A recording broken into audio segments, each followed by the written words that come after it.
How easy was it to make friends when we were kids? But things are so much harder as adults. And that's why in this video, I'm going to talk to you about how you can strike up conversations with adults and turn them into your friends, real friends. Because we all know how easy it was when we were kids. We just had to walk up to a neighbor's house, knock on the door, and when the kid appeared, all we had to do was say, "Do you want to play?"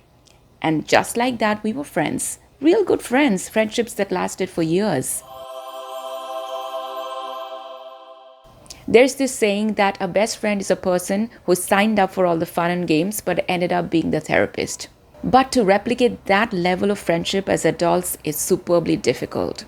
But as we move from job to job, city to city, relationship to relationship, we need to develop new friendships. And that's where the problem arises. They just don't feel the same. We are almost always in our best behavior.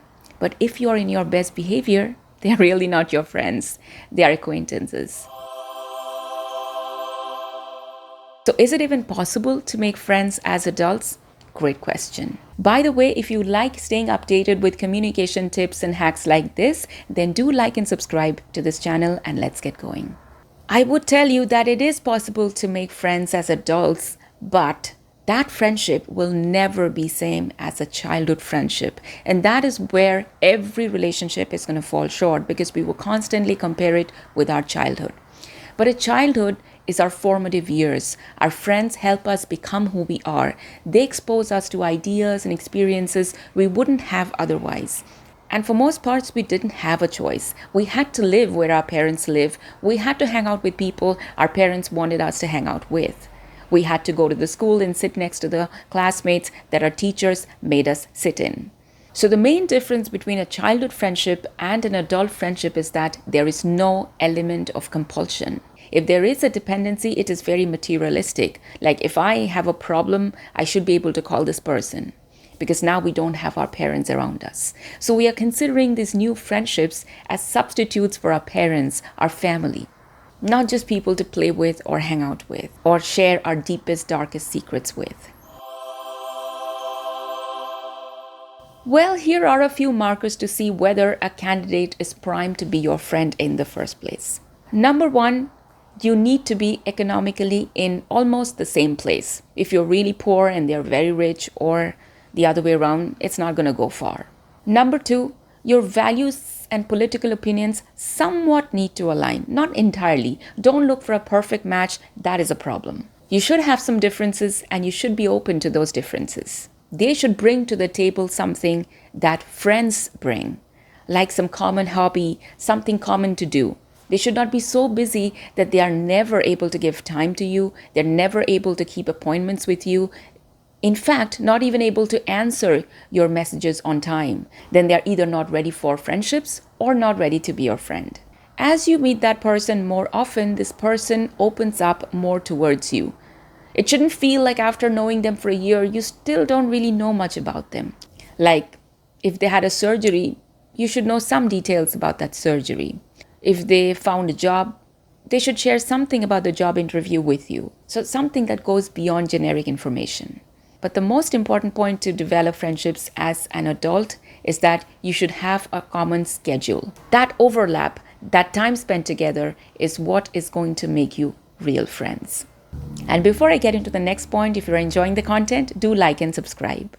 So now that you know the signs that someone is ready or primed to be your friend, how do you move forward to this friendship to make deeper connections, to make it last, to make it into a real friendship? Number one, you keep in touch with them. Everybody as adults, especially once you have family and kids, we are all supremely busy. So it's very hard really to carve out time and, keep the rest of the family away and then just meet up one-on-one. So find out little ways to keep in touch. At least checking up once in a month is a good standard. Number two, invite them for all the occasions that you have. You don't have to throw a big party, but you need to remember them. And occasions don't need to be birthdays or anniversaries or anything like that. Like I remember one day it was raining very heavily and a neighbor just called us up and said, it's raining so much. We are making pakoras, frying fritters. Would you like to come over and have a cup of tea with us? And that's it. That's all you need. These simple gestures are what you need to make friends.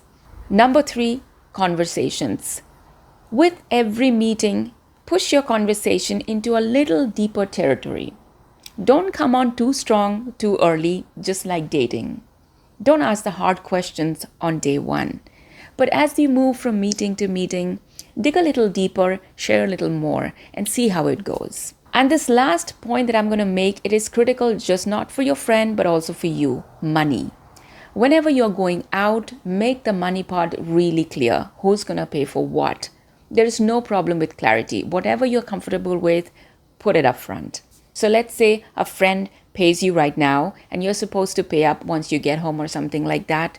Do that immediately. Do not wait for a reminder, or do not, take it easy and forget about it. Because, this friendship is going to require effort from both ends.